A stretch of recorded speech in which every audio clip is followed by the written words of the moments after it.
Hello, everybody, and welcome back. So, wow, I can't even believe it that this is, believe it or not, ladies and gentlemen, the second Easter Sunday in a row now that we have done the article Chris Chan and Religion. Yes, I know it's a little bit of a bizarre coincidence, or is there ever a better time to talk about it? You tell me. With that being said, this article is actually quite a bit longer than quite a lot of others because of the revelations about, well, Chris being sort of not strong-armed, but just sort of being very, very lightly convinced to read the Quran. In fact, I'll go so far as to literally somebody pushed a delivered a copy of the Quran to Chris's cell and just with a note saying, "Read this." Or something, I guess, and then Chris just did it, and Chris came to her own conclusions about it, apparently, and it's a long way to get there, and Chris's concepts, or rather belief system, is a very, it's a very immature, but not necessarily unfounded one, to say the least. So, let's go. I believe in God and Jesus too. But God must hate me to put me in the lifestyle I am forced to be cooped up with and bored with. Something Facebook 2013. Later, so I dare say with all due respect to the Lord, meh. Chris abandoning the Christian God for hyperdimension Neptunia goddesses. Now listen, I've mentioned this, but I like the hyperdimension Neptunia series, don't get me wrong, but that's quite a bold thing to say, if nothing else. Subverting this for this. Yeah, anyway. Religion is the belief in and worship of supernatural powers. Christian Western Chandler's religious beliefs have significantly informed his beliefs and actions. For most of his life, Chris declared himself a Christian, being an attendant of 3 churches. However, Chris's form of Christianity deviates from other denominations as he incorporates a grab bag of blasphemous mystical beliefs from unrelated traditions and other sources. He further deviates from Christianity with long-held beliefs that he is of unique spiritual importance, having visions from God and magic powers. Online, Chris cherry-picked the Bible to reinforce his own beliefs, while neglecting doctrine that would have him alter his own conduct. Chris long espoused traditional Christian teachings condemning homosexuality, while ignoring that it also forbids premarital sex, pornography, and gluttony. We can also throw in there wrath, sloth, envy, lust. We could basically hold through the whole shebang in there as well for what it's worth. The dissonance is exemplified in his reaction to the news that Panda Halo had been raped and impregnated by Clyde Cash. He actively encouraged her to spend time with her rapist because a child should know and be raised by both of its parents, shortly after encouraging her to get an abortion. Right. Chris's narrow view of the world requires that Solitude and Rosechew in the comics and his true and loyal fanbase in the real world share his religious beliefs. Meanwhile, all trolls will burn in hell. Under the influence of the idea, guys, Chris abandoned his Christian faith and started following the CPU goddesses from the Hyperdimension Neptunia video games on the 17th of December 2017. As his hyperdimension Neptunia fueled delusions spiraled out of control, Chris came to believe that he is the goddess CPU Beluheart, orchestrating the apocalypse which will create a heavenly new world. Having taken time to read the Bible in jail after his arrest for incest with his mother, as you do, Chris believes he is the reincarnation of Jesus Christ on top of everything else. His resulting religion, neo-spiritual Christianity, is an unholy amalgam of authentic religious traditions, Christian and otherwise, troll forgeries, and narcissism, all mixed together with neither forethought nor consistency. He has demanded that watchers worship him, and believes it feasible that he could convince half the world population to join his personality cult. Except for what... Now, without wanting to spend too much time on it, this article is really, really long as it is, but there is one issue with Chris's cult of personality, if you will. You see, cult of personalities usually work in most cases because, for if nothing else, there is inherently there's a click, there is something desirable, and there is something that gravitates people towards you. Andrew Tate, for a long time, actually managed to adopt this theory of personality of cult by appealing to men who believed that they were beneath their own selves, and therefore there's a way of getting them to become a little bit more self-aware in themselves. However, there's reasons why, on top of major allegations, there's reasons why Andrew Tate's alpha male Chad status never really transpired or really worked, because, unfortunately, the way he preached, the way he tried to showcase his affluency seemed to be more at the expense of people who obviously cannot reach the sort of level of infamy that he has. And no matter how you look at it, we will look back on people like Andrew Tate as infamous, because outside of the horrific crimes that we absolutely know Andrew Tate has committed, there's the fact that, well, a lot of people said even before he emerged onto the worldwide stage, well, anybody who preached, anybody who talked the way he did, he would have been looked upon as nothing more than a false prophet. And that's the thing with Chris, is that what is there about Chris that people will be drawn to her about? What is it? Early life. As a Christian-made man himself, Bob Chandler initially desired to name his son Christian, but was chicken. Chris's name change from Christopher to Christian at the age of 10 came from what may be a divine intervention in the form of Leonard Bernstein, who mistook a Christopher as Christian, and in turn the young boy adopted that his bare given name. Chris has since referred to Leonard Bernstein in the same sentence as God himself, and is arguably spiritually interaction with the belief in the bear, and this was the beginning of many unorthodox ideologies. Yes, based on what can only be described as a miscommunication situation, has resulted in somebody's name being changed. That is where this begins, by the way. It begins long before his art teacher said, just use Sonic then. Chris and Christianity.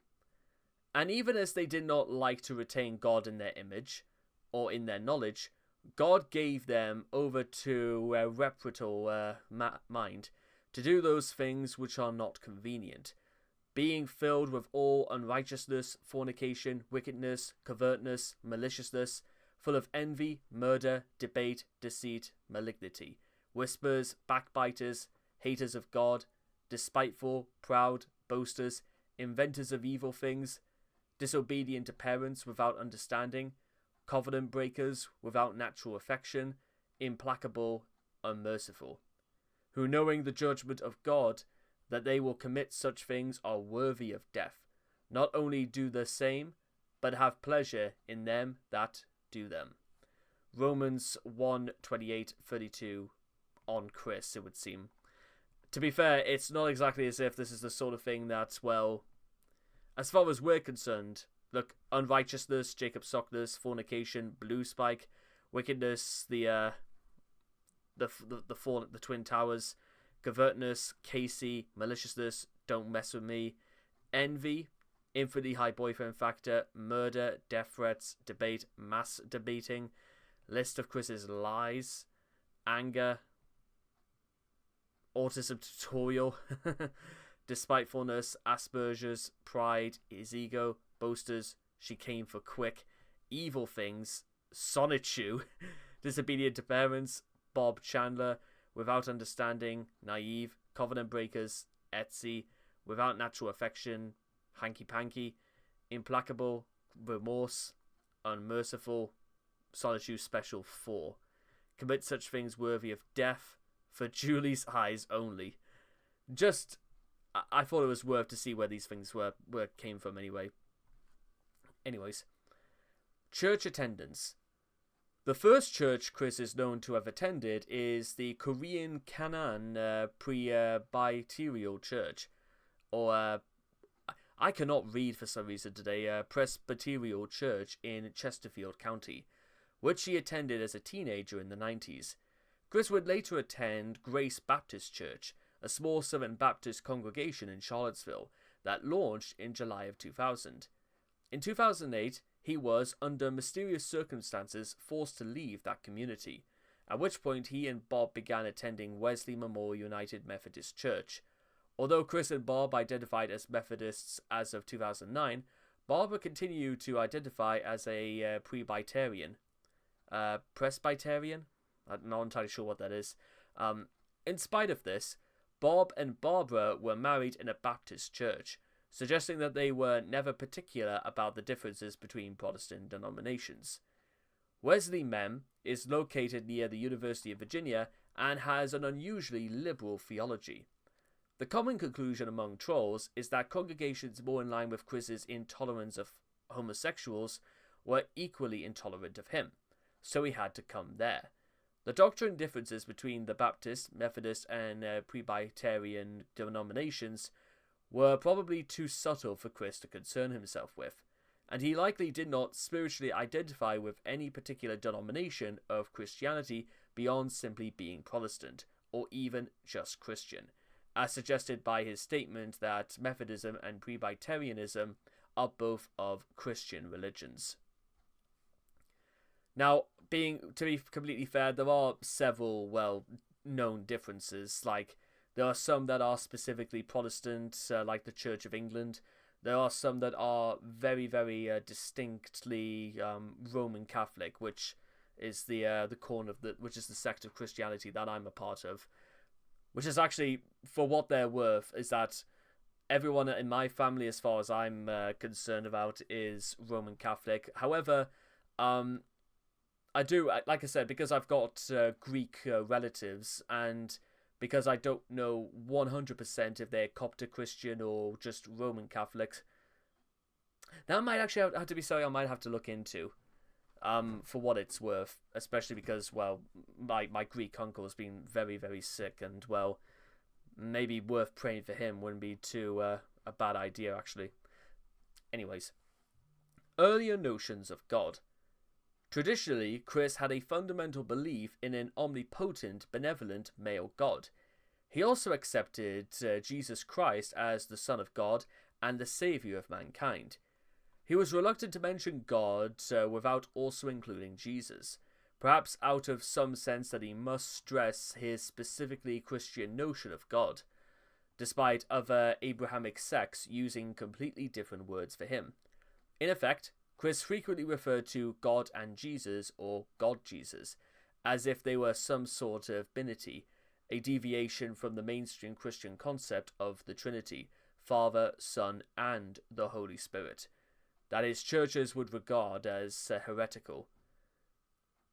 With that being said, considering they also refer to it as the Holy Ghost, I'm kind of surprised Chris didn't pick up on the idea of, like, Holy Ghost, as though it's something that can possess or something that can be floating around, stuff like that. I would have thought that's the sort of thing Chris could have gotten on board with, well, considering what comes later. Chris believes God has a special interest in his own life, which would be consistent with Western monotheism, except Chris seemed to view God as more of an instrument of his own will than a supreme being to whom he is subject. In Chris's view of God, the Almighty will overlook his misdeeds, but will punish any who malign Chris. Chris seems to have, I would say that's the, wow. I mean, I would say, now listen, I can understand what you out there you're probably looking at that and thinking to yourselves, what? No, that can't be true. You could not have read that correctly, because insofar as Christianity is concerned, it would seem as though Chris has got this a little bit backwards. You're supposed to atone and repent for your sins, and you're supposed to forgive others of their sins towards you. It's not the opposite way around, in which you expect to be looked upon as perfect, but you are to cast judgment on literally everybody else. Chris, I'm going to share you guys a little bit of a story. Listen, I'll keep this short, but considering it is Good Friday, I suppose there is a bit of a point to all this. The reason why, can anybody tell me specifically, do you guys know perhaps why Saint Peter, for example, he was the one to be chosen as sort of the very first pontiff on this earth? Well, I can sort of tell you why it is. It's because it's a very curious sort of spectacle, because when you think about it, Peter should have been the very last person that would have been chosen to be chosen as pontiff. The reason why, and this is something that I've always liked, is that Peter was the apostle who almost always got it wrong about Jesus. But by getting things wrong, it means that you have room to get things right. The idea is that they viewed Peter as being perhaps the most humane apostle of them all, because there was no way Peter was ever going to sort of maybe arise perhaps to the status of perfection that maybe Luke, Thomas, or James had. However, he was the most human of them all, and I don't think Peter had any reservations about being something he wasn't. However, he was always willing to put things right in the end. That was his level of redemption right there. And it was probably also for one of those reasons why he was crucified upside down, is because, again, he never claimed to be Christ, so he wasn't going to go through that level of sacrifice that he saw his Messiah do. I mention Peter because Peter is the sort of example you want to look for as more of a leader, somebody who, even when he gets things wrong, he wants to put things right again. Chris, on the other hand, views the idea that he is so perfect that it's everybody who has to basically be on their guard around him. Chris has that level of arrogance and that level of power-crazed delusions, more befitting some 10th century Chinese emperor, sort of maybe more Lu Bu, that sort of era, because there were some dynasties that came and went in a matter of decades. But yeah, this is straight up very, very, this is the antithesis of what you have of the mindset to adapt with if you want to become a Christian. And I honestly couldn't work out, because I think if you would go to any priest in the world and you showed them this level of arrogance on the word go, they would have to have a very they would probably give me a proverbial dressing down just for the sake of, you're really gonna present me someone like this? I don't even know who this is. But I suppose it also depends who you ask. Some priests are very, very they have very, very different opinions, I imagine, on stuff like this. Which it is worth mentioning that, priests also, that even though they have a tremendous responsibility on their shoulders as being men of God, they are no more men of God than maybe you or I am. But that's besides the point. Right, so sorry, where were we?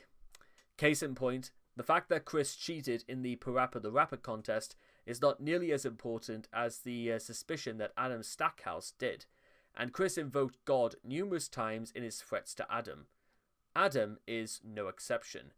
Chris has been commonly observed invoking the wrath of God in his infantile threats. Along with punishing all trolls, Chris expects God to hand him a sweetheart on a silver platter, but is oblivious to the fact that God has yet to back him on any of these prayers. Much like the Aleatoire Kohimni, Chris attributes most of his impetus to commands given to him directly from God Jesus in visions. I'd say my spirit is active while I am awake, but it does more than I am at rest or sleeping. He wrote in 2014. His exact beliefs concerning these prophetic dreams are difficult to pin down, but the most rational interpretation is that Chris dreams about something he'd like to do, then wakes up and decides it was God telling him to do it. In Chris's mind, each vision is simultaneously a directive to do something and prove that it will happen no matter what occurs. For instance, after Chris had a vision about fathering a daughter, he decided he was required to actively make that happen, while also assuring himself that failure was impossible. When Chris was being accused of racism for insisting that he can only date white women, he justified this by arguing that his prophesied daughter must be white. Actually, you know what? I talked before about the sort of power craze madness befitting 10th century Chinese emperors. I'll go one further than that. Chris has the sort of insanity in terms of prophesization more befitting guys like Charles Nie Wing, who I'm pretty sure he was the dictator of Burma shortly after the Second World War. This was also a man who was highly influenced by his dreams and decided that for some strange reason, because he thought that there were certain parts of Burma like Naypyidaw, Nay Wing, Kathmandu, Chowtada, etc., that they were slipping far too much to the west politically, so they thought, because they saw everybody drives to the left, at least, well, on the right, it depends which part of Europe you're talking about, they decided they would have everybody drive on the other side of the road. As a consequence of stuff like that, it makes life extremely dangerous if you are a bus passenger. Why is that? Well, let's think about it like this. If the bus uses a bus will use the left-hand lane, but the driver position is on the left, and of course there's only one way in or out for passengers. So it means that if you are a passenger, you have to go through the right side door and you literally have to step onto the road. Which of course means you could be clipped by a vehicle.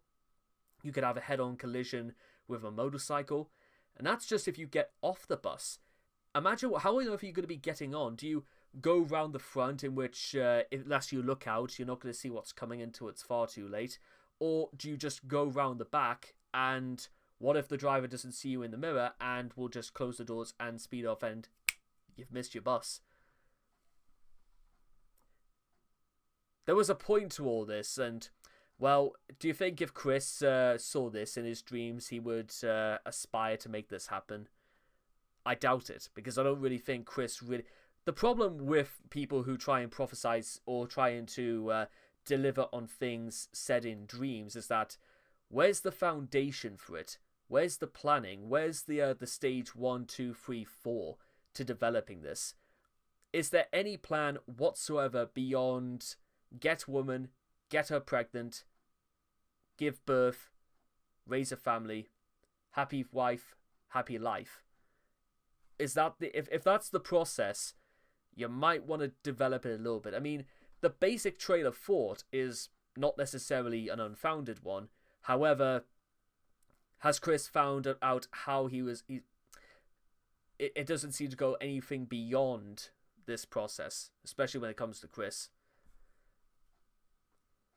Visions from God supposedly confirm that Blanca Weiss, then Pandahalo, and finally Ivy were to be the mother of Chris's child, despite the fact that each of these women subsequently turn out to be trolls. This proves that God, if he exists, is either not responsible for Chris's supposed prophetic dreams, or was having a laugh at his expense, an idea which Chris may have taken to heart.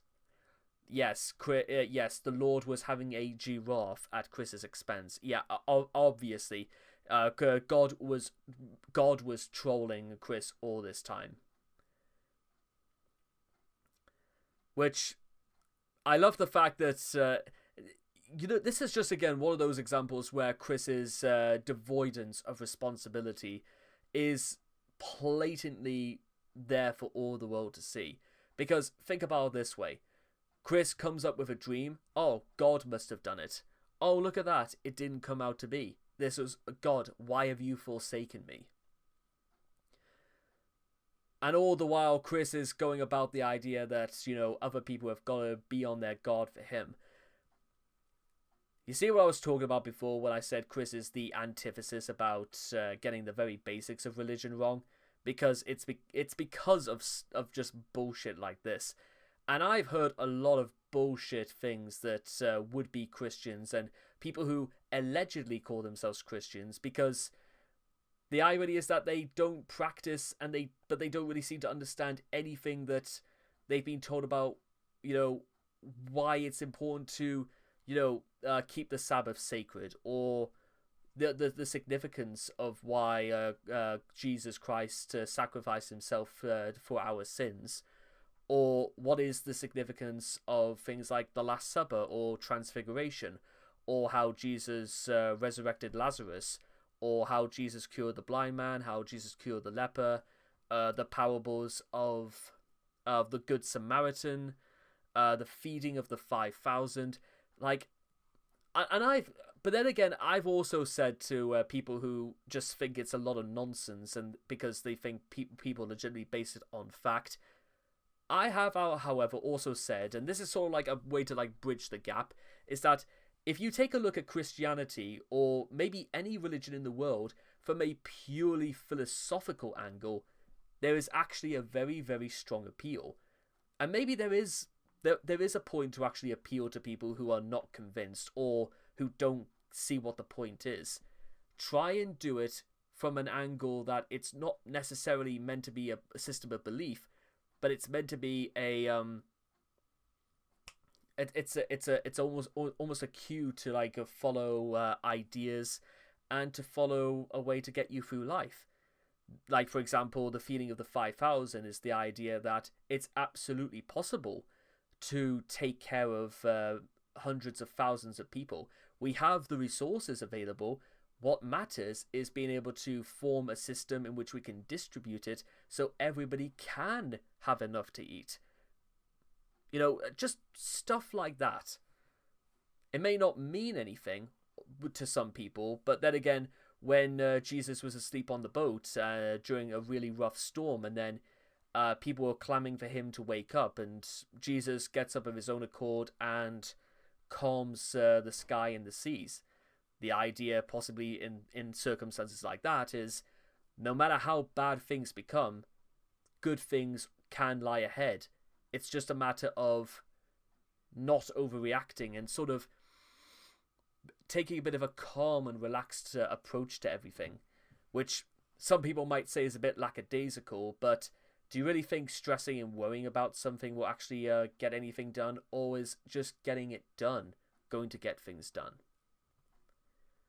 There's probably a lot more out there, but because I don't want this to sort of be days on end, this video, I decided that we'll keep it for there. But like I said, give it an idea, and you can probably also apply this sort of thing to Hinduism, to Sikhism, to Judaism, to Islam, to Buddha. I mean, when you think about it, Buddhism is very, very strongly associated with trying to achieve a lifestyle that is worthy of nirvana. Because one of my best friends I've ever had, she's a very, very pleasant, a very pleasant lady, and she's a very, very devout Buddhist. That the idea that all roads lead to nirvana, and the only true course to happiness is through inner peace. The idea being is that when bad things happen in your life, not only do you have to learn from experiences, but you also have to traverse a system to where other people can also overcome their adversities, knowing that happiness is a gift and it is not something to be squandered or spoiled whenever things do go wrong. We don't lose our happiness necessarily. Now, I should also point out is that I'm not a Buddhist, but I'm pretty sure what I said, it probably isn't even comparable to the teachings of the Dalai Lama or to, well, Buddhism whatsoever. However, there's probably there is actually probably a bit of a stronger appeal to it, but I do quite like the idea of trying to, of the ideas of like inner peace and trying to, make life comfortable by finding love in your heart, so that you can reach a certain place where you are not concerned about being worried or being angry at anything. Because I don't know if you've ever noticed, ladies and gentlemen, is that life can sometimes be hell to get through, and sometimes things just happen that none of us want to happen, and well, we get angry and frustrated, particularly when things happen and we have no control over. It leads to so much frustration, it leads to so much stress, panic, anger, vengeance in our hearts, stuff like that. Because you want to feel like you have control. You want to make it feel as if like what you do has any relevance and that people will respect you and people will look up to you. But I have also, and I said, let's just keep going. I don't want to spend all day talking about this, but then again, I suppose when we talk about religion, it is a very ecumenical matter anyway, and it would be similar whether it was talking about Christianity, Islam, Hinduism, Islam, and all the rest of it. So that's mind you. With that being said, I feel like again when you talk about Chris anyway, you still need to develop a relatively positive attitude, because Chris may be somewhere in oblivion, but there's no reason for him to start dragging you down with him. Anyway, the afterlife. For it is by grace you have been saved through faith, and this is not from yourselves. It is the gift of God, not by works, so that one can boast. For we are God's workmanship, created in Christ Jesus to do good works, which God prepared in advance for us to do. Being stewards of creation, it would seem. Ephesians 2:8-10, on the place of good deeds in the Christian faith. Chris. Like most people, our souls leave our bodies. We end up in heaven or hell, depending on our deeds/misdeeds and possible reincarnation. Possibly reincarnation, if we're splitting hairs at this point. Right, okay, few problems with this. One, I know Buddhism, they believe in the concepts of reincarnation. It's not something that Christians necessarily believe in. Well, actually, no, we don't. I've never met one Christian in my time who ever believes in reincarnation. I also don't Also, by the way, I heard it's also not even a thing in Judaism that they even believe in the concept of hell. With that being said, it's not an excuse to do terrible things either, but that I'm sure there is a lot more to it than beyond the ideas of wrong place, wrong time. But that would require quite a lot more studying into Hebrew, and because now, even though I know where there is a beautiful synagogue somewhere in the city, and in fact, actually, we have the Northeast has perhaps the largest Jewish community in Gateshead, which is literally only a 15-minute drive from where I live, but unless I actually ask, I probably will never find out. Anyways, also, I don't necessarily know where Chris gets the idea that hell is something that even... In fact, to be honest, I'm not even too sure if most Christians believe in the concept of hell either. Not because, again, it's a rationale idea for people to do terrible things for the sake of, well, we're never going to end up in hell, but it's because, well, because any Christian who actually knows or practices what they believe, they will want to atone for their sins anyway. They will want to make up for time they in the things that they do and the things that they have failed to do. There's very good reasons as to why Chris's depiction of life after death, if you will, is also extremely backwards. Now, if Chris thought about... Now, maybe we could assume the idea that Chris is trying to incorporate all religions into one, which is maybe why he's putting reincarnation in there. However, it's without... If Chris was going to be specific, he probably should have just been specific and talked more in general terms about Catholicism. But, well. While the idea of good deeds as causing someone to go to heaven and bad deeds sending them to hell is a common one, most Protestant theology explicitly states that the salvation of one's soul is based completely on one's faith. Well, what do you expect when the head of the C of E was Henry VIII? Whatever. Defying this, Chris has stated that one goes to heaven or hell based completely on personal actions. He thinks that he will go to heaven because he's done a lot of good deeds. Likewise, he feels that homosexuals are almost certainly bound to go to hell and need to become heterosexuals to better their chances of going to heaven.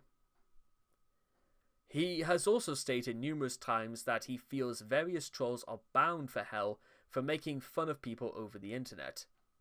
He has also suggested that they commit the S word so that they might receive their eternal punishment faster. One would say, you know what? If I know fine well that while saying stuff like that is not necessarily a bannable offense in, well, any church that I know of, I can't necessarily feel as if like people would be particularly happy at this, because, well, to be completely, I'll be completely honest, and I'll be as fair as I possibly am in circumstances like this. We know fine well that Chris is not necessarily what you like to call particularly consistent with his beliefs. Let's be honest, if Chris is legitimately serious about what he's just said, because there's no doubt about it that one, boasting about your good deeds and then immediately giving a without saying any of it, and then giving a longer list of the things that you want to happen to what you describe as bad people.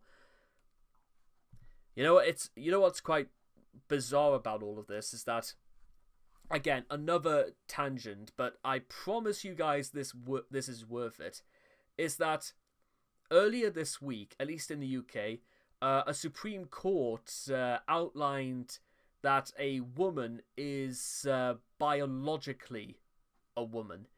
The idea that, well, and you may have seen it as well in the US, and it was followed up by pictures of J.K. Rowling on a super yacht, drinking champagne with the caption on Twitter saying, I love it when a plan comes together. Because it was also on that same day that the Daily Mail, a British newspaper which has historically had ties to the German Nazi Party, or National Socialists of the Germans. That's if we want to split hairs about it. Also, they put in the caption saying victory for women and common sense, whilst other far right publications also went with victory, victory, victory. Two things I want to say about this. First of all, in the words of General Andre Burford, victory is a very dangerous opportunity. Second, when you read stuff like that, and whilst there's nothing I can do about it to override the court's decision, and while this is not a situation that particularly concerns me or is required for my involvement, what I will say is that I'm always deeply, deeply suspicious whenever any publication ever uses the common sense for their headlines, because it comes across as very insulting and very patronizing in the eyes of many, many people. It makes it all read as though they only wanted to print the story not for the sake of being on the sense of right or believing that there was a legitimate point to be made. It's more written from the point of view so that they can rub some people's faces in it. So what I'm trying to get across, ladies and gentlemen, is that if you intend to do good in this world, and it could be through anything, it's not really up to me, is that you have to do good for the benefit of other people. It's not for the sake of yourselves. You've got to. It's the classic story about the soldier who wanted to see what hell was like first, and then wanted to see what heaven was like. Hell was described as people with enormous cutlery desperately trying to shove food into their faces, whilst heaven was full of people who were feeding each other. And when it comes, and again, bringing it back to this for 1 second, is that if Chris really believes or really was going to showcase to the world that he's done a lot of good deeds, then guess what? Chris would have just, done them and would not have to have said that he had done them. It's like Jimmy Stewart in It's a Wonderful Life. Well, Jimmy Stewart's character, I should say, is that you saw what he did, and there was no doubt whatsoever. It's called show, don't tell. And ironically, it applies to the real world just as much. And, well, just based off the evidence of this, these alleged good deeds that Chris has done, and I don't necessarily disbelieve that Chris hasn't done good deeds at this time. However, it's kind of, to the outside observer, it's kind of offset by Chris also saying for people to do, well, suggesting terrible, terrible things like this, just so that they might receive their eternal punishment faster. What on earth are you supposed to think of when you see stuff like that? It just leaves me to believe that, well, it's more to appease Chris than it is concerning anybody's... Again, this is probably even concerning people who have nothing to do with Chris anyway. But that's just... Moving on. In Common Questions 9, on the 9th of January 2010, Forg questioned Chris for threatening damnation against his internet adversaries. You often attempt to scare your trolls by stating they will go to hell. Some of your trolls do not believe in hell. What do you say to them? To which Chris responded, firstly, it is not a scare tactic, it is fact. And second, I say, well, believe it or not, you are not dead yet. Okay. Further complicating Chris's ideas of the afterlife. He believes in ghosts, going so as far as to claim that they might have seen one.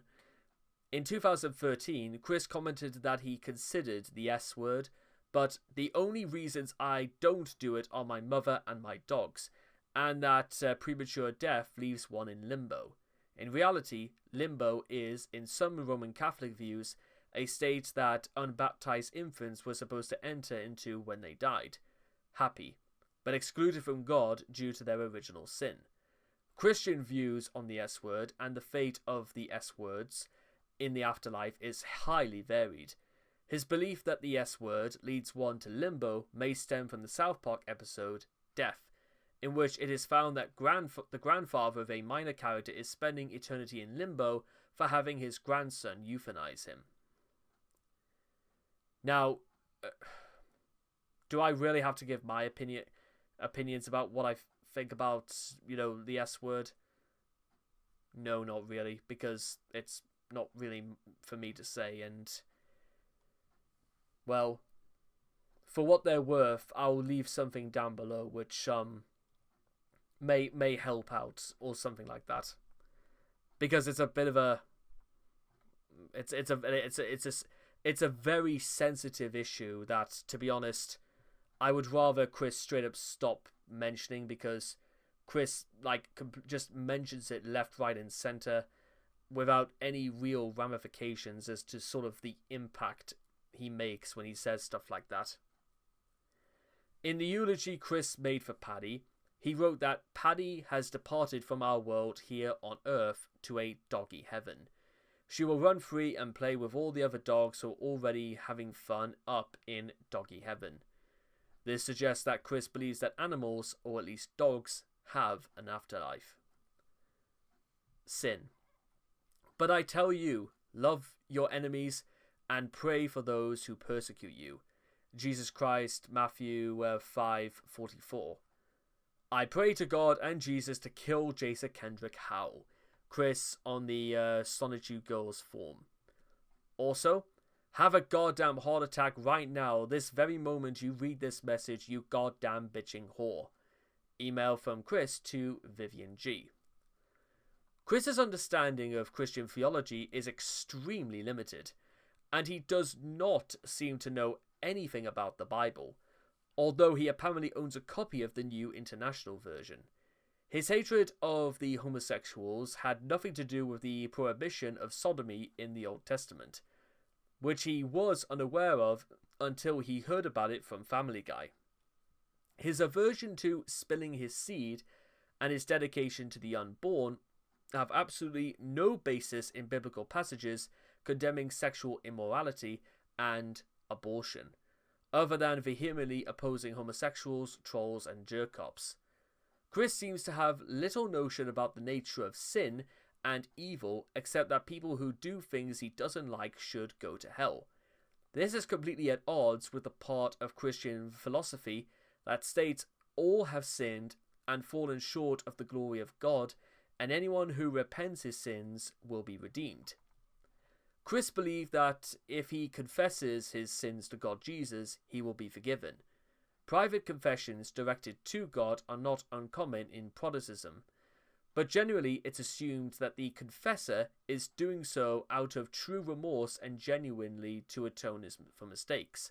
However, Chris abuses the purpose of confession so that he can commit whatever wrongs he wants and then wipe the slate clean with his confession. For example, Chris made a video in which he suggested that Clyde Cash and Jack Thaddeus commit the S-word so that they can burn in hell forever. Doesn't really seem that worth it when you think about it. He later drew them doing just that in the comic. Just one day after the comic appearance, Chris answered a fan letter asking why he had been wishing the S-word upon them, and pointing out that such a wish conflicts with his Christian beliefs. Chris responded that he had confessed to God and Jesus, and they have forgiven him on that. Yes, they have forgiven him on that. That is absolutely the way that God would have put it. Yeah, he has such a way with words. On that. One of two things happened. Either Chris wished for their deaths in the video, asked for forgiveness, then gleefully drew it happening afterwards anyway, or he waited until he finally gotten done saying his piece, then conveniently offered up his confession right after getting everything out of his system. Either way, such a confession is highly disingenuous. I would go so further. Chris was not confessing jack shit. Chris was just saying words in the belief people would believe him. Chris was saying something under false pretenses. When Chris gave in to temptation and cybered with Vanessa Hudgens in violation of his monogamous relationship with Ivy, Chris made a big production out of confessing his sin and seeking forgiveness. This suggests that he previously had little to no experience with the idea of repenting sins before God. Chris clearly does not follow the Christian concept of the 7 deadly sins either, as he commits wrath, envy, gluttony, sloth, greed, lust, and pride constantly. In fact, that's just about the only thing Chris somehow manages to get down, and get down in absolute swaves. I like the word swaves. It's a good word. Forgiveness. A major tenet in most any religion you can think of is the act of forgiveness. Unfortunately for Chris, he has no idea of what forgiveness really is, and will often hold grudges against anybody he feels has wronged him, sometimes even for years. While some may argue that he did show forgiveness in a few of his videos, even more will argue that such things were done either under an ulterior motive or is meaningless, as he goes on to curse and scream at them later on. I'll tell you exactly why Chris does that. Is because Chris is, well, you may have heard me say this a few times before, but Chris is literally a 5-year-old inside a 43-year-old man's body. And while some people think that's a bit of a controversial thing to say, well, tell me what's controversial about that.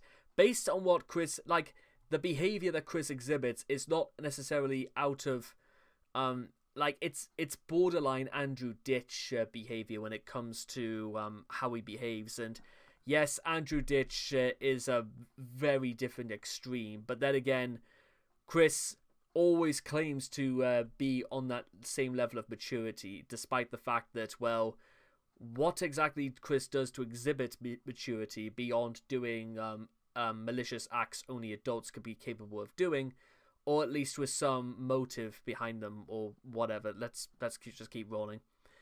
During Chris's court hearing on the 10th of July 2012, it was discovered that Michael Snyder made an honourable plea that Chris be shown leniency, as a felony was a life-changing event that could really harm Chris in the long run. This comes despite Chris scaring his customers away, while he was still allowed in the store, shouting racist slurs at him, threatening to set his fire to his business, and injuring him with his car. This was probably the most extraordinary form of forgiveness that anyone has ever shown towards Chris, even after the latter's horrible actions. Chris's show of gratitude was to go against all common sense and commit a public slander in a court of law. I don't think that thieving liar deserves a red cent. However, Chris has on occasion shown some capacity to genuinely forgive and move on. Well, Chris says that, but that was Michael Snyder literally telling Chris that he was ready to forgive and move on, and that's just, you'll get the minimum, like a very minor slap on the wrist, but apparently that wasn't even enough for Chris when you think about it. As shown at MagFest, where he was seen making up with Adam Stackhouse, albeit after 11 years, such forgiveness has not been extended to the jerk-ops, however. Apostasy. Apostasy, by definition, is the abandonment of renunciation of a religious or political belief. For years before the idea guy seized the opportunity to infuse patent absurdities into Chris's mind, Chris appeared to have become somewhat disenchanted with God. Traditional theology has long dealt with the problem of evil in books Chris is unlikely to read anytime soon. Despite Chris's strong belief that God Jesus was backing him up on his love quest, God has nevertheless imparted upon him such stress and trolling. He seemed to believe that the way prayer should work is the same way a little kid learns to get what it wants, by saying please. To Chris, prayer was apparently like ordering a pizza. As long as you pray for something, it will show up for you exactly how you ordered it. Since Chris hasn't gotten exactly what he has prayed for, the fault must lie with God. In a farewell letter meant for his fellow parishioners at Wesley Memorial, he wrote that God sees fit for some hate-filled reason to continue to curse me as a jinx. Goodness knows what the parishioners must have been doing to say, no, Chris, stop, come back. On the 7th of September 2013, Chris cursed God's name on Facebook after a run-in with a jerk-op. God is giving me the middle finger yet again. I backed up and scratched a car in El Garve lot, and she's a damn smoker. Now the damn jerk-up is giving me a hard time because I am screaming up at a freaking Emanuel God. I want God to just kill me now if he is going to keep giving me middle fingers and a damn difficult life. He explained the reasons for his disillusionment in a May 2013 letter to Kim Wilson. Hey Kim, I have just read some of the web page Phil relayed to me. I must admit, and Amy is welcome to read this as well, it took me by surprise seeing the words magic and pagan in this religion. I like magic. I have fully accepted Jesus as my saviour, and my mother, father, and what I hear on television. All have informed me about heaven, hell, that the best way to live is as one does without much regret or with moderate acceptance and happiness, and that God is within all of us as energy and direction. And in the end, we all believe in the same God, yet also, if God is supposed to love us all, why did he let me to continue to have a lot of downs in my life? Because they're most of the time, Chris, they are your fault specifically. God didn't have anything to do with them. They are because of your actions, Chris. About a year later, when Chris was believed to have been caught shoplifting, did God put him up to it? You tell me. I often feel temptation towards destroying the Lego minifigure I have made in the image of God, or otherwise just torturing it. I admit I am not perfect, but I prattle or digress. So all things considered, Amy, I will be most willing to try your way on, and see how I feel about it after. The way I figure it, at least I can still go to my church regardless. Soon thereafter, inspired by Futurama, he seemed to divorce himself from a Christian conception of God altogether, choosing to believe in a rather capricious, relativistic deity. The higher force above us is always messing with each of our individual minds every day. Rather each of you call him God, Emanuel, Zeus, Buddha, or even the individual destiny of your own.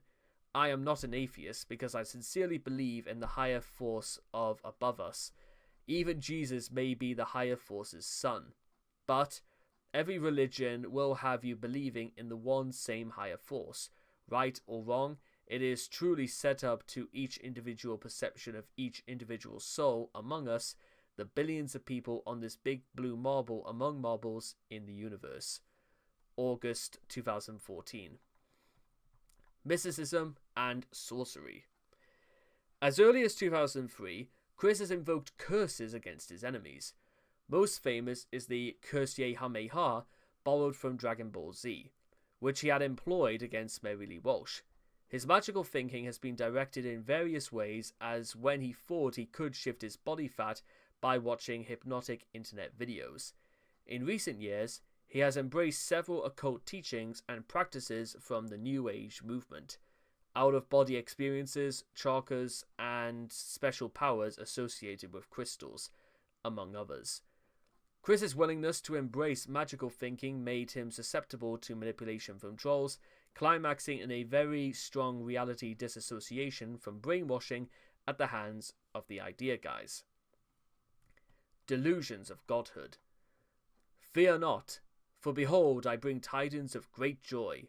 Sonichu issue 10. I prayed for forgiveness for the real Christian. Sonichu, will he forgive me?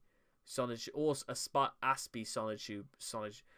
Oh yeah, Aspie Sonichu. Yeah, how can I forget?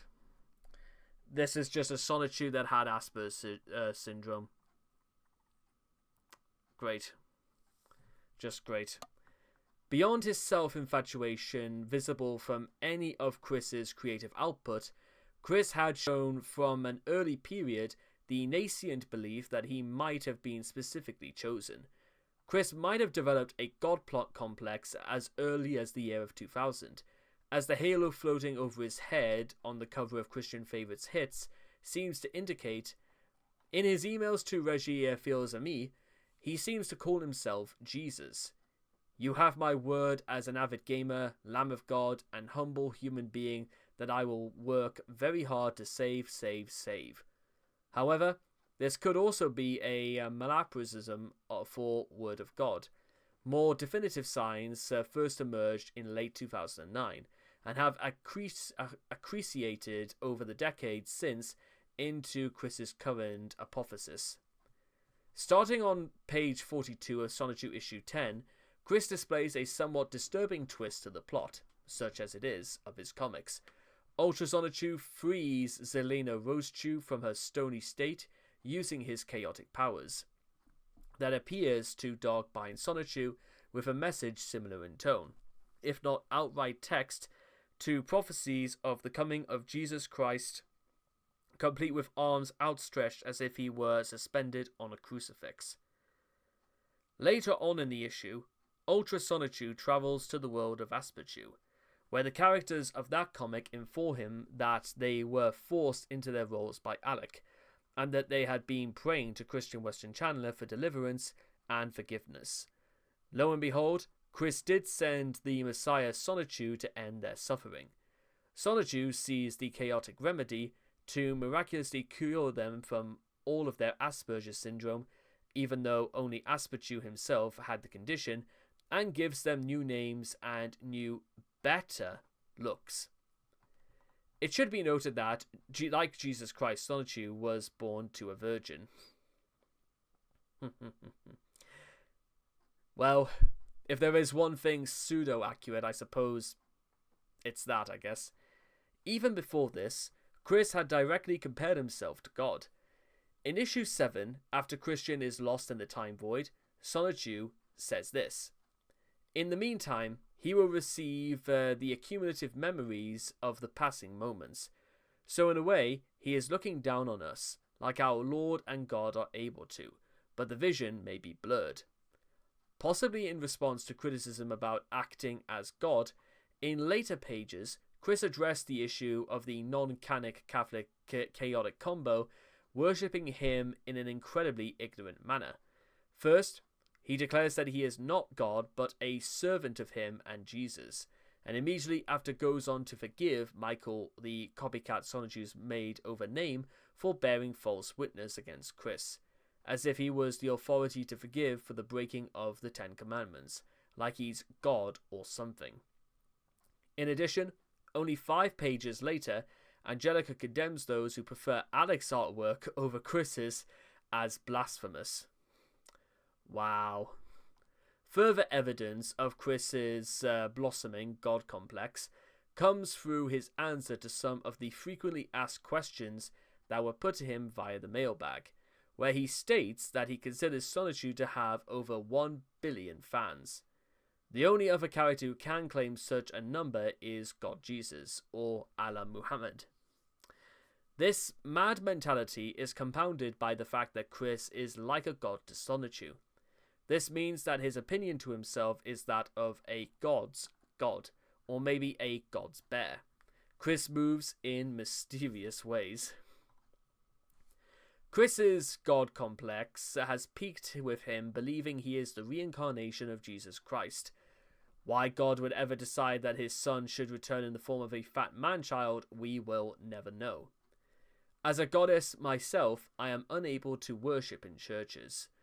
Chris, June 2019. It was under the idea guise's manipulation that Chris's gathering apotheosis came to a head. In November 2017, Chris became obsessed with Hyperdimension Neptunia, a video game/anime series. He declared a belief in body sharing with a goddess character who represents the Sega Dreamcast in the series. By consulting with Magi-chan, then leaving his Dreamcast console powered on for 24 hours in order to focus his psychic power. Are you guys following this? Because I'm finding this really hard to bear. To pull it onto and pull the goddess out into his body. Since then, Chris has come to believe that he's actually a goddess to the Sonichu universe, leading to the creation of the Devotees of the Chris Chan Sonichu. The Quran is to the Bible as Family Guy is to The Simpsons. 16th of November 2021. Cuckoo. Following the revelation of Chris engaging in incest with his mother, and God isn't that a segue, He was arrested and kept in jail for 1.5 years, with his only way of communicating with the outside world would be via letters. Upon booking, Chris was given a Bible and eventually allowed to purchase various other supplies from the commissionary using fan donations. Among other items, these included 2 Turkish prayer rugs which Chris used for warmth and for playing solitaire on. Kengel attempted to send him a Quran in an attempt to convert Chris to Islam, but it was rejected by the mail and Chris bought one from the commissionary. He described it as literally all over the place and stated that Muslims are indirectly praying to Bob. What? As Allah was formed from a piece of her.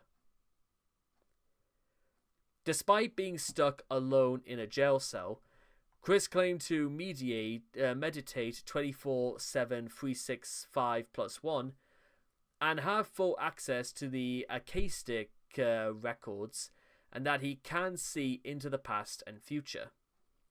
He is able to visit alternate dimensions where all his cartoon characters live, and he is accompanied by Magi-Chan and Mewtwo, among others. Chris has documented his time in jail in his Goddess log. It contains insights from the Akashic Guardian, but also a list of names and addresses of everyone who has written to him. That cannot be good.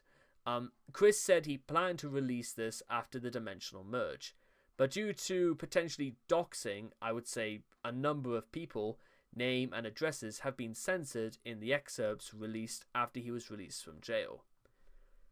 From his jail cell, Chris passed judgment on various people from his life and decides whether they have passed their divine test.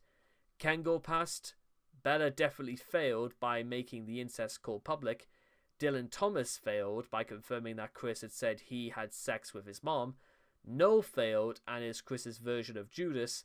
Chris feels betrayed by Noel because Noel tattled on him by breaking his EPO by stealing $750 from Bob, which Chris claims to have paid back.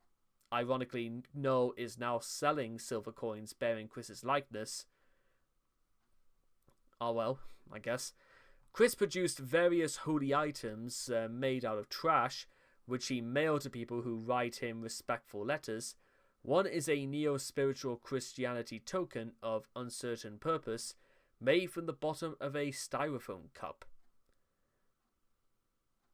Great.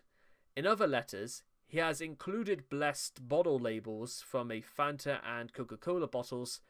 These bear Chris's very long signature and his NSC logo, which is composed of a standby symbol, combined with a Christian cross, a blue heart, and Sonichu's lightning bolts. The recipients are told to laminate these labels and wrap them around the 20-ounce bottles for use of their water and non-alcoholic beverages. They may laminate photocopies of their label for their spouse and children.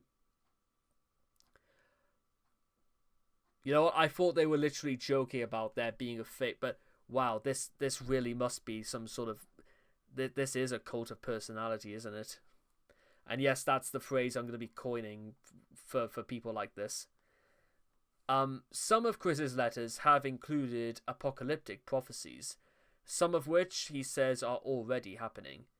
Neurotypical individuals will suddenly speak multiple languages, including ancient ones, and shall download into their brains massive amounts of knowledge from the Akashic records. Their brains will overload and burn with fatigue, and they will appear to be schizophrenic. Fantastic. Chris is praying for people who have Asperger's to become schizophrenic. Because that is literally what Chris is doing, by the way. That is absolute. You don't have to read too far between the lines to sort of work out what Chris is getting at. Because to be honest, modern day Chris, even after being, doesn't really qualify as being good or evil, mostly because Chris qualifies as being friggin' nuts. And that's the truth about it. If you encounter one of these individuals, you should not interpret them. Animals will speak, and humanoid animals will appear. For the record, apocalyptic prophecies usually are not accurate. I would say these things are at best 0.0000000000001% accurate. After his release from jail, Chris still maintained belief in being Jesus. In May of 2023, he signed a receipt J. Christ Chan Sonichu for a cashier at the Earthbound Trading Company. In August, he changed his PlayStation profile description to read, "I'm Christ Chan Prime." In the videos and live streams he's made since moving to a new house, he has consistently referred to himself as Jesus Christ Chan Sonichu Prime. Jesus Christ, indeed. Okay, so far what we've actually managed to describe in this long-form article is the idea that Chris considers himself to be above other people, considers that other people need to aspire to be devout to him, and that Chris, well, has got the entire concept of whatever he's meant to believe in a little bit topsy-turvy.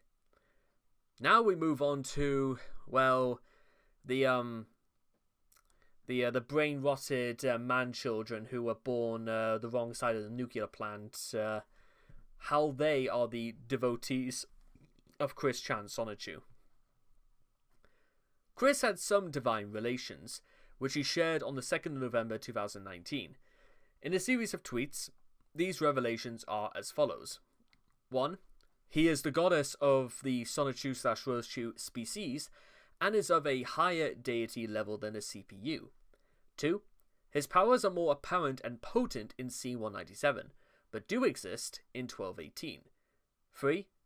The terms quickens and quickenism does not feel or sound fitting for his religion. 4. Focus and for quicks do not sound appealing either. 5. Devotees of Chris Chan Sonichu, Dukes, is chosen pronounced docs, like Chris's favourite pastime. I thought that was Magi-chan's favourite pastime. Zing. And thus, Chris's true and honest religion, Docs, was born. The Docs all share kindness and loyalty, which is a defining figure of a devotee. They also pray to Chris. They are members of Docs in the same way that worshipping the giant spaghetti monster is a legitimate religion. Yeah, that's a real thing, by the way, the great spaghetti monster. Mamma mia. And channel energy to him so that he can use his goddess powers.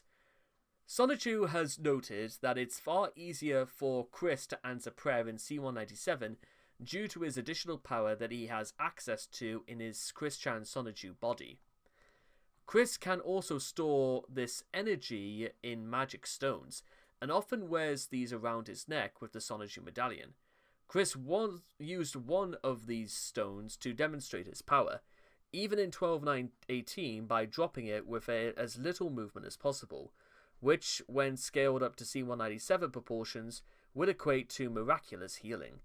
Chris thinks that the crystals contain healing power and that they can make you happy. Yes, don't worry, be happy, it would seem.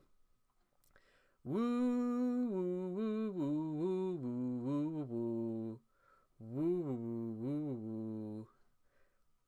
No, to be fair, that's an entire song that's done completely acoustic, so you don't need an instrument, I suppose. The first holy temple of Docs, hidden behind, sort of almost swallowed up by the entirety of Branch Lane Court, it would seem. In late 2019, the first holy temple of Docs was consecrated. The temple has been a central in-between in traversing between this dimension 1218 and its sister dimension C197. The whole property, including the gazebo and sheds, have travelled back and forth from 1218 to C197 many times. Unlike most temples, almost no Docs congregate there to worship, and instead the temple acts as private residence to their deity, Chris.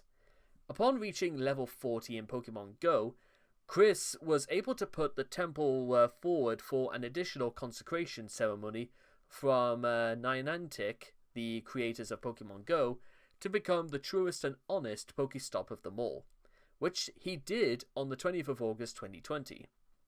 However, despite numerous efforts to rally his devotees to help the nomination be accepted, his nomination was eventually denied. No. The gazebo on the property contains magic power, and using deity-level powers can be used as a vessel for a portal between the dimensions, and can transport items and even living things. Interestingly, in the Twilight Sparkle's Secret Shipfic folder game, its a card is a unicorn card and can be in a relationship with Pony OCs. Though this is probably due to Chris using the card game wrong, rather than him regarding his gazebo as a unicorn. That's probably why. Doctrines of the Devotees of Chris Chan Sonichu. Chris's convictions, not that kind, are a confused tangle, ever shifting as Weens twists his malleable perception of reality and his mental state continues to deteriorate. The below seeks to describe Chris's contemporary beliefs as accurately as possible. No such thing in this world, though information is subject to change in light of new revelations at any time. Chris has hesitated to describe his beliefs as a religion. On the 30th of April 2018, Chris claimed in a Twitter post that he no longer follows a religion, yet he is neither atheist nor Satanist, and over a year later would describe what follows as a belief and faith system, not a religion. Uzume Possession. Initially, sharing his body with a clone of the CPU goddess Uzume Tanobushi was critical to Chris's newfound religion. Naming the clone that resided within his body as Orange Spiral Seal, Chris believed that he had the powers of the four main goddesses as well as his own powers. In a way, this was a bizarre continuation of his classic love quest. Not only did he believe that he could create a new CPU goddess from the ground up, but that with the CPU, he will bring Crystal into reality and create her as a CPU goddess, saying that is something that God Jesus would never grant to him. Chris's religion has little in the way of ethics, or logic, or sound mind or body, or cognitive thought, things you might possibly need, but he has indicated that he believes in the Hindu concept of karma, administered by himself as an instrument of his vengeance against the jerkops who tormented him in years past. CPU Blueheart.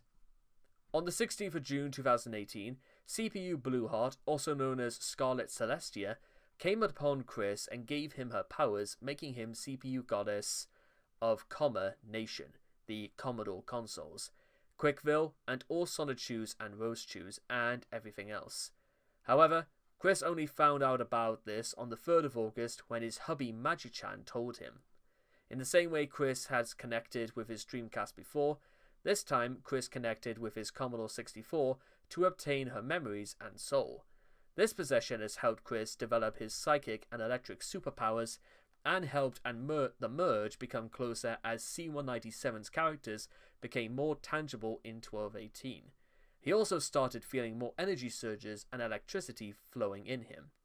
Chris also felt long, loud belches as a result of the possession, which were obvious indicators of the impending merge.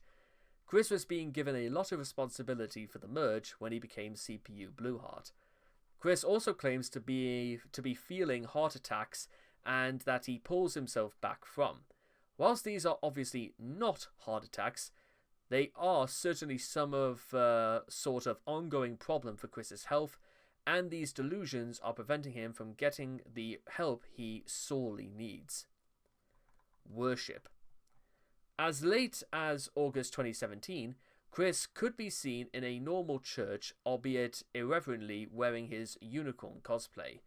However, he has since stopped attending, believing that he is unable to worship Jesus or any of the other deities, on virtue of being a goddess himself. In Believe in the OCs and Deities, Chris appears to his viewers to send positive thoughts to fictional characters, as though through telepathy, perhaps, indicating that he believes divine power requires worship and oblations. Implicit in this is Chris's long-standing secular belief, that he has hundreds of millions of earnest followers across the globe. On the 22nd of December 2018, in a long rant on Twitter about the merge, Chris encouraged his audience to pray to him. I encourage everyone to keep faith and pray to the CPUs. May all pray to me as well.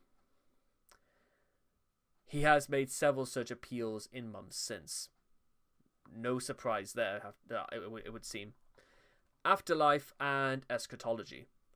Under the idea guy's lingering influence, Chris believes that deported souls go to C-197, the fictional universe that includes Quickville, other misbegotten OCs, and various other media franchise universes, which he believes objectively exist.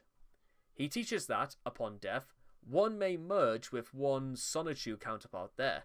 Among those who have depicted in their Sonichu form on the other side include disastrous German Chancellor Adolf Hitler, serial killer and rapist Ted Bundy, and Chris's late father Bob Chandler. Only the true wicked, such as Liquid Chris, are denied this in the hereafter. Satan instead burns their bodies in hell's lava pool, purges them of their memories, and sends their oblivious souls to be reincarnated. I feel like I couldn't help but feel like I missed something in all that, or whether or not I just sort of went a little bit numb on one side of my body through reading that. It's just it kind of is a little bit, but when it comes to these, I'm sorry to say. Since the autumn of 2018, Chris has taught that we are living in the latter days. From a mixture of offhand comments by comic artists and several weens foddering him with misinformation and dumb inside jokes. Chris thinks that beginning in November 2018, the real world, or Dimension 1218 as he calls it, is in the process of combining with C-197 in what he calls the dimensional merge. Chris has attributed miscellaneous events, past and present, real and fictional, ranging from tragedies like the World Trade Center's destruction to salad recalls, to the impending merge, originally projected to be complete before New Year's 2019. I should say January 1st, 2019, but anyways.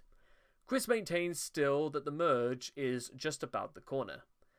Chris foretells massive destruction heralding the merge that will result in the deaths of about half the world's population, as well as half the fictional characters from C-197. Naturally, Chris, being the goddess in charge of managing this brouhaha, will be spared. Why they had to go for brouhaha? I've never actually seen anybody really use that phrase at all, ever. I mean, I think I've seen hullabaloo being used probably a lot more than that, but then again, brouhaha, that's just... What a nice change of pace that is. A high five to the person whoever did that. Proud of them. Everyone else must take their chances. Survivors will be able to enjoy the company of their favourite cartoon characters in the flesh, as well as their deceased relatives transformed into electric hedgehog Pokemon. Pantheon. In August 2016, Chris revealed that he thinks of God as a goddess. Chris has long considered women to be good and men to be evil. And since Chris does not want to think of himself as good or God as evil, he simply swapped the genders in his mind, making Tomgirl Christine and Goddess Emanuel.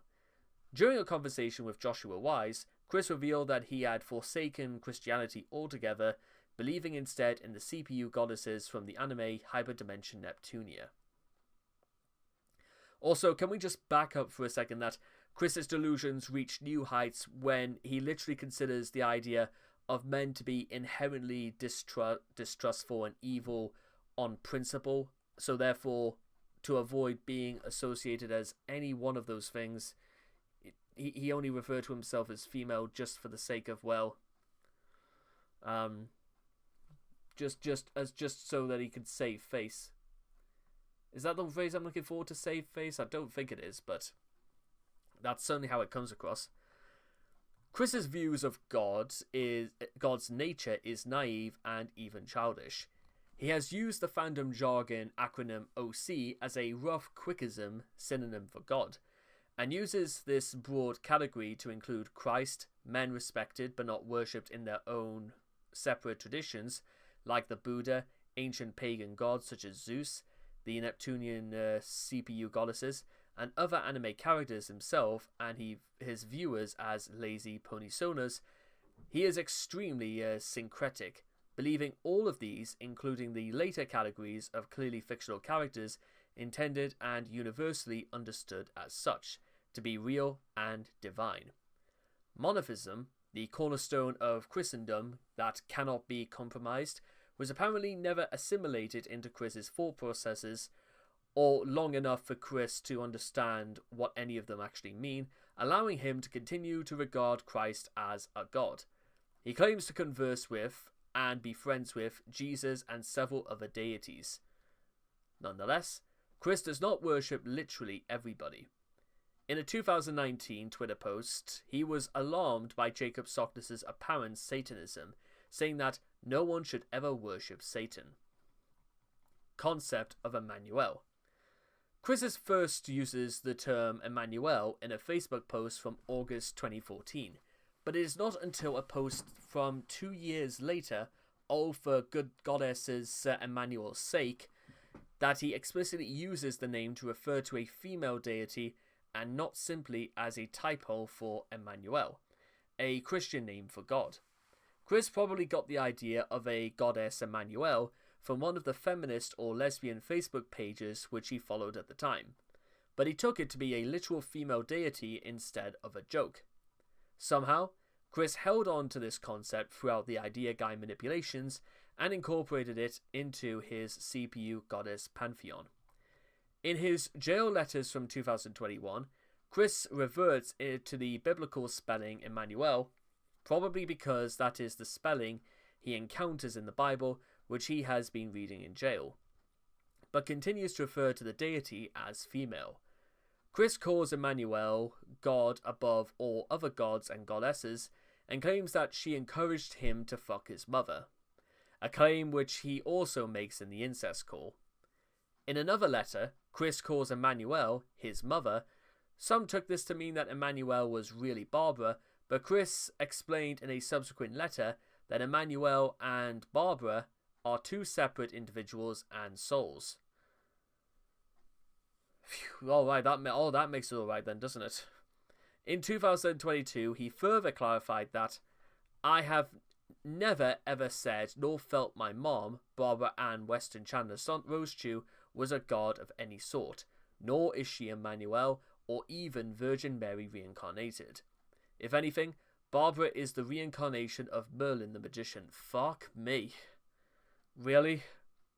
But Emmanuel, God above all gods, was my father when I was born in Bethlehem over 2,022 years ago. Emmanuel had changed her gender to female in physicality and form over a century ago. Emmanuel planted an ovum from her ovary into Barbara's ovary to attract me for my forward and back trip through time after what happened with me in 1389, when the universe was divided into my second physical birth on the February 24th, 1982, into this immortal body of mine. You know, I suspect the only reason why this didn't get more coverage at the time was probably because Elden Ring was being released at that time and people were sort of being preoccupied with literally losing to the Tree Sentinel over and over and over again. Maybe that's why people didn't pay attention to this. With that, Emmanuel is my mother. I am still half Sonichu physically due to my trip through the apex of the chaotic rainbow of 2003. Between Sonichu Prime and Rosie Rosechew Prime, remember Emmanuel herself can change her physical form into any creature, including a Sonichu form.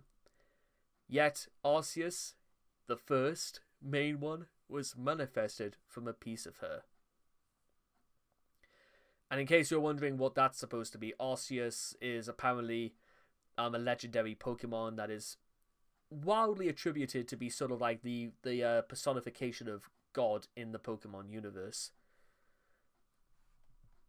Unless, of course, that's legitimately what he's thinking about. And, well, yeah, that is literally it. It is literally meant to be Arceus, as in the actual Pokemon. Do they actually give a picture or anything like that? Oh no, it's just specifically about the Pokemon article. Okay, never mind. Reincarnation. Chris has said that he's open to the idea of reincarnation, common to Hinduism and other Eastern religions. In 2009, he stated flatly that he believed in the concept, but in 2014 he seemed more uncertain, writing, "It is possible, but I am not sure." He has yet to offer any criteria for what might cause someone to be reincarnated. While reincarnation was, and to some extent is still embraced by a few Christian sects, Chris has nothing to do with them and seems to have lifted the notion from somewhere else. Chris has suggested that he is himself a reincarnation of various people. In Solitude, Chris's fictional counterpart is the reincarnation of the ancient leader of the Cherokee clan, though he does not appear to believe this about himself in real life. However, just to make this a little bit more confusing, during the epilogue of Solitude episode 26, Chris mentions a real-world dream in which he discovered he had been a true and honest lesbian hippie who attended Woodstock in a recent past life. He credits this dream with the realization that he is a female soul and decision to identify as a transsexual as opposed to a crossdresser, further calling the psychological validity of his gender identity into question. Besides his own reincarnation, Chris's explanation of what happened to Liquid Chris in the Solitude canon mentions Liquid's soul being cleared of all memory of previous incarnations before being reincarnated, as what Chris considers an ironic punishment for someone who dared impersonate him. Chris believes that in other dimensions, people have the innate ability to swap bodies with others, even inanimate robots. In a jail letter direct to Eels and the Eggman, Chris claims that as the Messiah, he can reincarnate or respawn infinitely many times, and retain memory of all prior lives. He states in another letter that only a few people besides him have an innate ability to reincarnate. Neo-spiritual Christianity.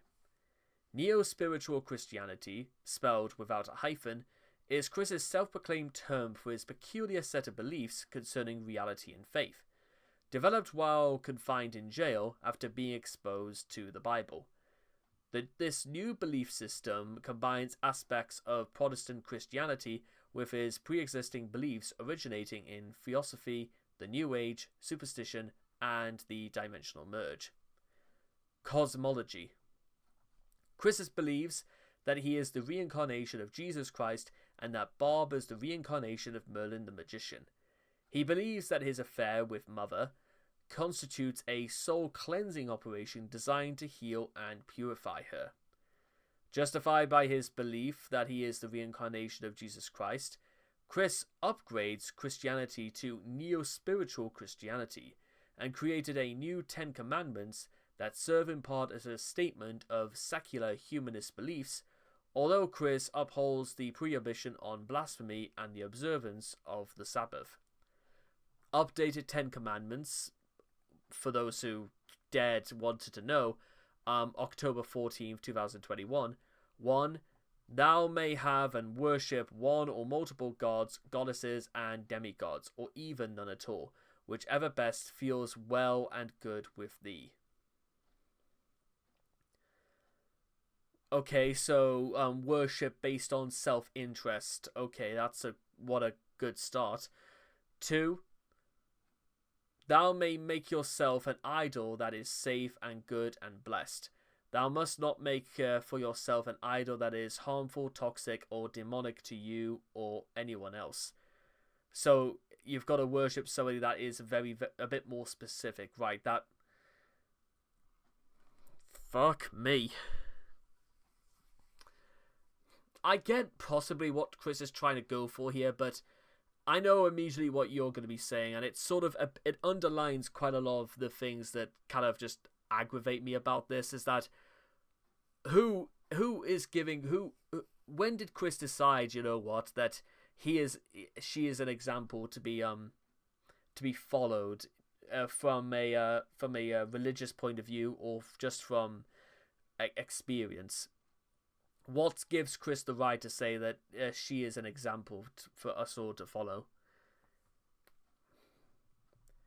3. Thou must not misuse the name of the Lord your God, or any other god, goddesses, or demigod, god damn it, shall be most punishable as well. 4. Remember to observe the Sabbath day, Sunday, by keeping it holy. However, whatever that means, well, because according to Chris, it's a bit of a liquid concept. 5. Honor thy father, mother, and any or all legal guardians who have helped greatly in your raising and support. Is that how you want to call it, Chris? 6. Thou must not murder, nor commit, or help another to commit the S word, regardless of circumstances. Help another is the way Chris has such a fantastically insane way with words. 7. Adultery is okay, well, and good as long as all involved are direct, open, and honest with each other. Thou must not commit adultery in secret from thy partners.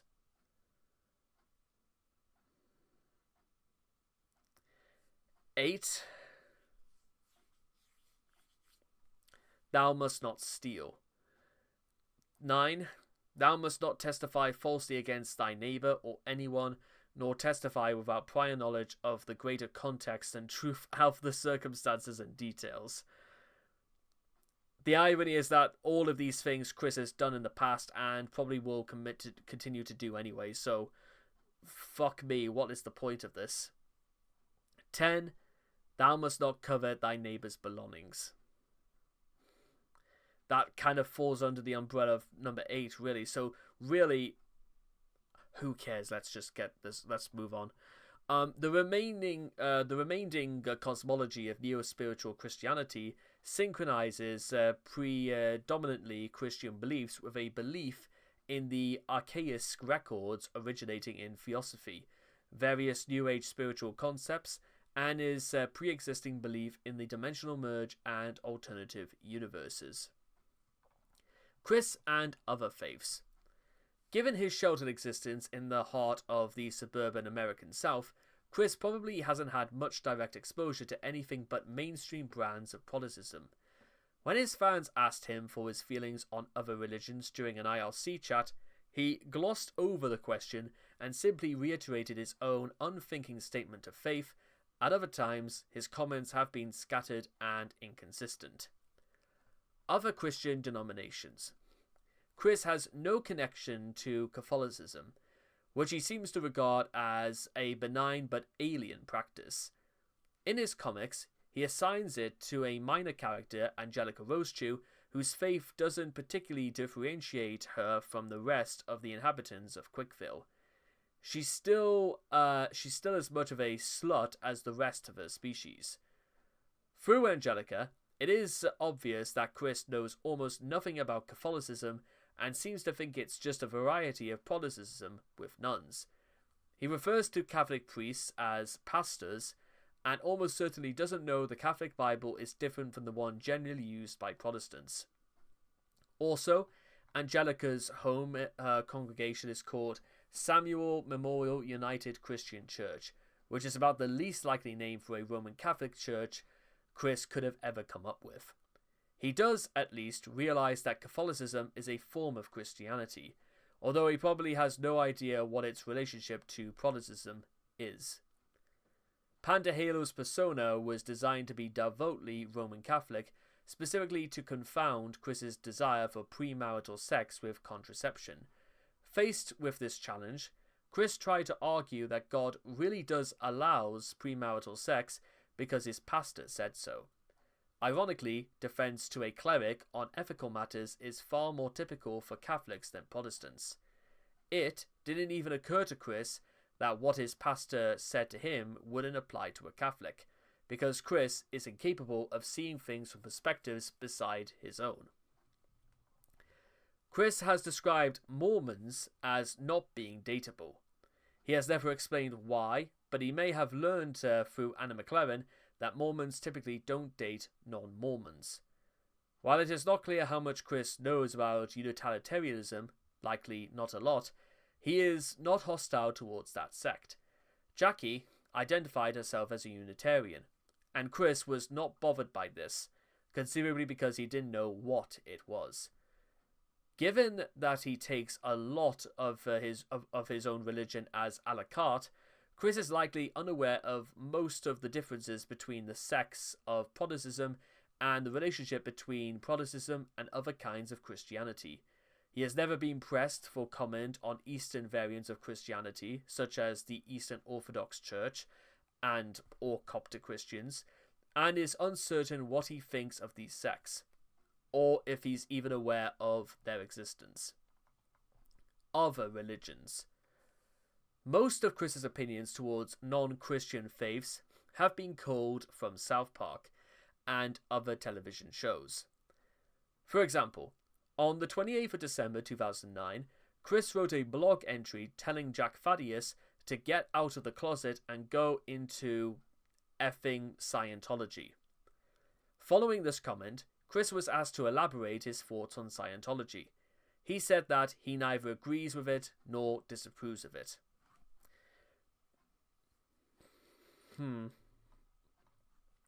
A Sonichu and Rosechu Christmas Story and Sonichu issue 11 reveal Chris has a somewhat basic awareness of Judaism, probably picked up from watching South Park. You know, I know fine well that Chris was homeschooled for quite a lot of his early life, but now I'm starting to get the impression Chris was just homeschooled up until the age of at least 17, by the looks of things. He appears to not understand that Jews and Buddhists don't celebrate Christmas. Did Chris really think they did? Fuck me, Chris. Wow, Chris, are you really You know what? I don't care. I'm just going to learn to stop caring. At least not the religious aspects of it. However, in the way he wrote it, it is unknown if he's implying that Christians, Jews, and Buddhists go to the same place of worship, or if he's saying that they go to separate places of worship and calls them churches, because his vocabulary is shockingly lacking. I mean, I can't ever recall if Chris has ever used the word synagogue. I can't recall if Chris has ever used the word temple to refer to anything outside 14 Branchling Court. Neither has Chris ever referred to as used the word mosque at any point. In fact, no, I can categorically say he has definitely never used those terminologies at all. In Michael Snyder is cold-hearted and mean, Chris uses Jew as an insult, which he also got from South Park, and states he is just throwing it out there. Yes, throwing anti-Semitism just for the sake of trying to act clever and tough. Yeah, what is that what South Park tells you? To be, you know what, that anti-Semitism is an absolutely justifiable way to make yourself look tough in the eyes of other people. Chris, I think it's time you found some new role models in your life if you think that is a good idea. Because, guys, and can I just say for the record right now, I know this is going to sound like I'm preaching to the choir on this. Don't do that. And I wish I'm not going to explain to you guys because I respect your guys' intelligence enough to not have to explain why. Just stop, in fact, I would say, I was going to say, don't be kind, just don't be arseholes to each other. But no, I'm going to put it a different way. Be kind to each other and don't be arseholes to each other. Because, good Lord.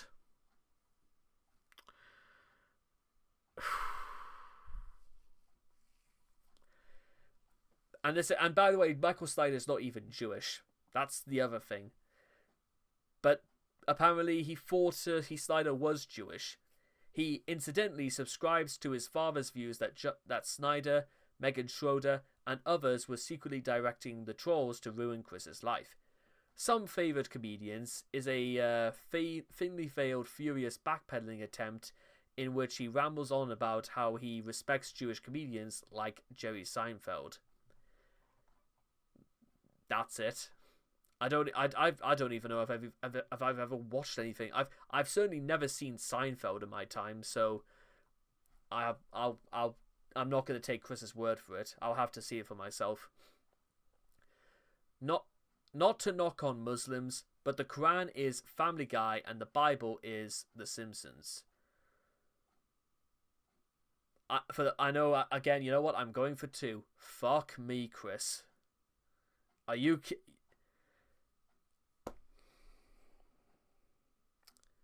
You know what? Again, I feel like this is the point where Chris, I'm not mad at you. Well, yes, I am. But to be honest, more than anything, I'm just kind of disappointed. I'm disappointed because, to be honest, Chris, sometimes Chris does strike me as the sort of person who should learn better than to say something as absolutely insane as that. And this isn't even using my own comments about what I've said about Family Guy and The Simpsons in the past. But I'm just going to say for the record right now, Chris, don't talk about things you've got no ideas about. Just don't do it. I would not start having a conversation about adult neurogenesis unless I knew anything more than the very basics of that concept. It's not even a concept, really. It's a scientific practice, but whatever. That's just whatever. That's all I've got to say to this. In a Wikipedia article, he hints at a hatred of Islam. Why? What have Muslims ever done to you, Chris? You tell me. Although the article primarily exists to deny various accusations trolls have made about him, he does not deny being a prolific hater of all things not Christian.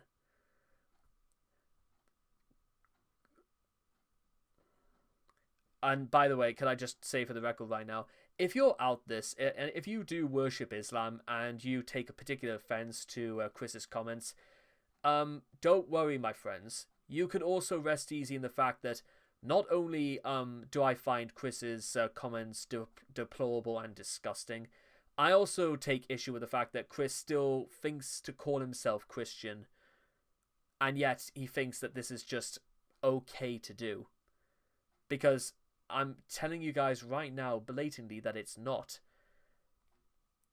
To be a good Christian, ladies and gentlemen, in my opinion, is not to say you're a good Christian, but to let your actions speak for themselves.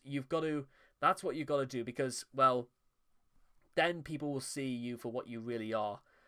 As you may have heard it from me before, but they say that in India, during the days of the British Raj, you are not judged for what you do, but for what you are. And, well, in the eyes of the Lord, I like to still think that that is a very applicable in the eyes of the Lord. Although I would say what you do also counts for a lot. But Chris, just on the basis of this, I think it would tell you a lot already. And the fact that a lot of people have not been more angry at Chris over stuff like this, among everything else there is to be mad about Chris before, but that's besides the point. Years later, in a jail letter from Chris, responded to an apparent attempt to convert him to Islam by stating, "Allah is a good God, yes, but even he has his imperfection."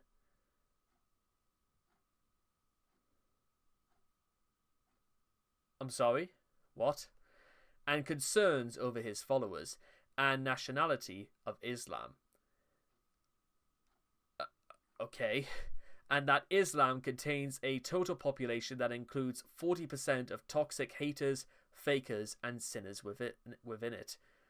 For comparison, the base rate of toxics in the global population is only about 18%.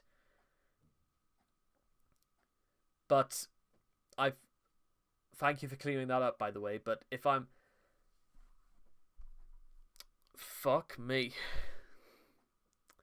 I know this is like the 4th or 5th time I've said this and I know we've been here for nearly 2 hours, but what am I even reading anymore? Why would anybody say that?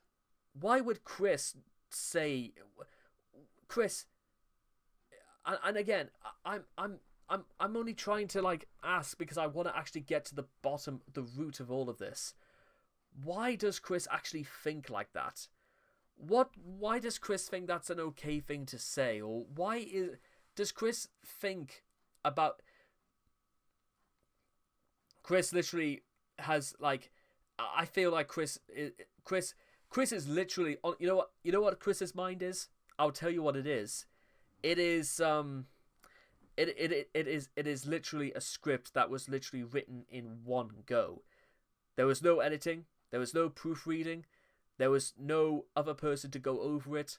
Chris literally says the very first thing that comes into his mind, and that's it. It's out there. Because there's no filter to it, because Chris just took one long look at it and thought, publish, whatever. That just about sums up Chris's entire character in many ways, isn't it? Whatever, publish. Oh well, my artwork sucks, but fuck it, publish it. Oh well, the writing sucks just as bad. Publish. Oh, look at that. People are going to think that apparently I come across as racist and everything else just because I carry around a sign saying I don't want to date black people because apparently my daughter's got to be white because of a dream I had for some reason. Fuck it, publish. Also, apparently it's God's fault that this came about.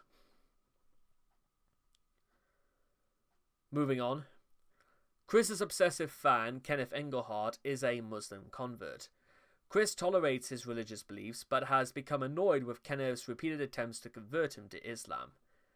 Besides using the popular Western image of the fat Buddha, actually a Chinese monk, and mentioning Buddha a few times, Chris has never shown any knowledge of traditional East Asian religions, let alone any opinion of them. Indeed, Vivian G's belief in Taoism seemed to be a concept he couldn't possess, and even seemed to make him uneasy, for whatever reason. New Age. The New Age is an umbrella term referring to a variety of new religious movements and alternative spiritual practices, originating in the Western world during the 1960s, whose practitioners are referred to as the New Agers. These practices include various forms of prayer and meditation conducted along a multitude of cosmologies, combined with various pseudosciences such as astrology and alternative medicine. New Age beliefs often encourage magical thinking, which only serve to reinforce Chris's beliefs in his supposed divinity. Unlike most other religions, New Age worship does not typically occur in organized places of worship, and instead takes place at home or within for-profit storefronts. New Age worship practices frequently incorporate yoga and other exercise routines. Considering Chris's poor physical health and attitudes towards exercise, Chris will never do this, period. The closest Chris has ever gone towards New Age worship is literally somebody telling Chris, you know what, you buy a bunch of rocks and you pray to them and it will give you magical powers. That is about as far as Chris goes towards New Age practice.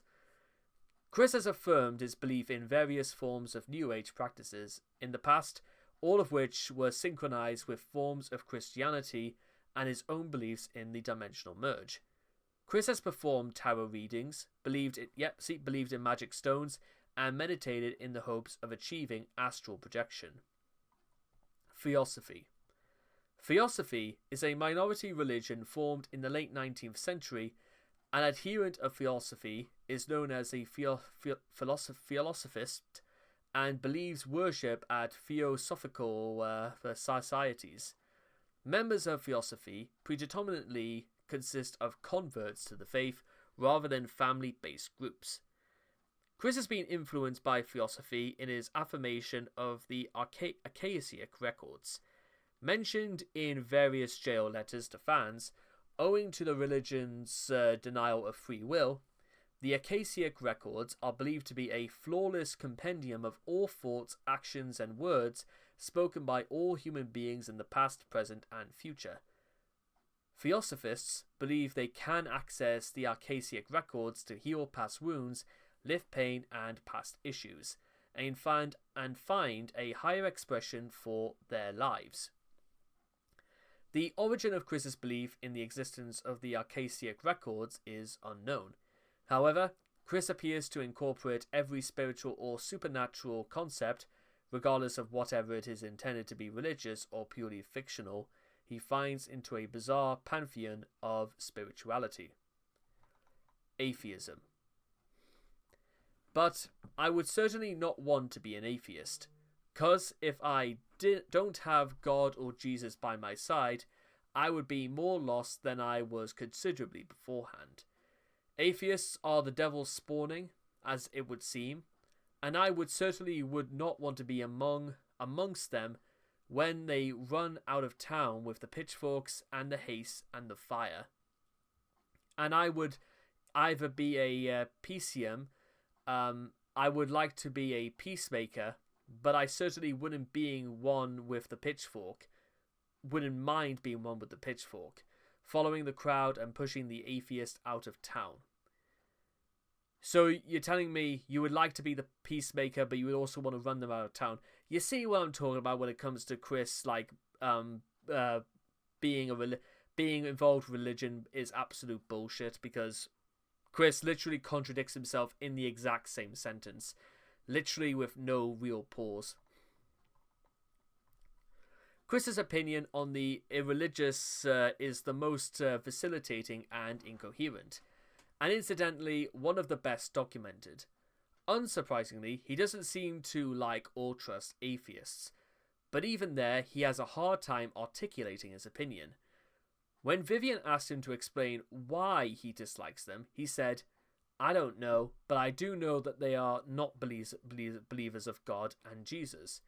When Chris exposed Forg, his reasoning for wanting people to troll Forg of him devolved from "because he's trolling me" to "because he's an evil atheist" in his calling out videos, Chris gave pizza-faced atheist as Forg's defining characteristic, with a heretofore unseen vitriol. Chris's half-brother Cole Smithy is also an atheist, although his opinion on this is unclear. Also, it's probably not worth asking. I don't think he wants to have anything to do with this. In the OkCupid answers, Chris stated that he would not date an atheist. But on the other hand, the Wallflower told Chris in one of her emails that she had no religion. And as far as the rest of the correspondence shows, Chris was not bothered by her lack of faith and continued to pursue her. So it would seem the only reason why atheism would be tolerated is because it's counterintuitive to Chris's only true desire to get into somebody's pants. And Chris wants people to say the idea of adultery is wrong, it would seem. You know, if you wanted to view the idea that Chris saw that as wrong as a means of redemption, I could believe it if it was for the fact that Chris feels any genuine remorse whatsoever for what he's done. Most people who seek redemption, ladies and gentlemen, and salvation, are usually the sort of people who come to terms with the fact that they realize what they did was wrong. Take,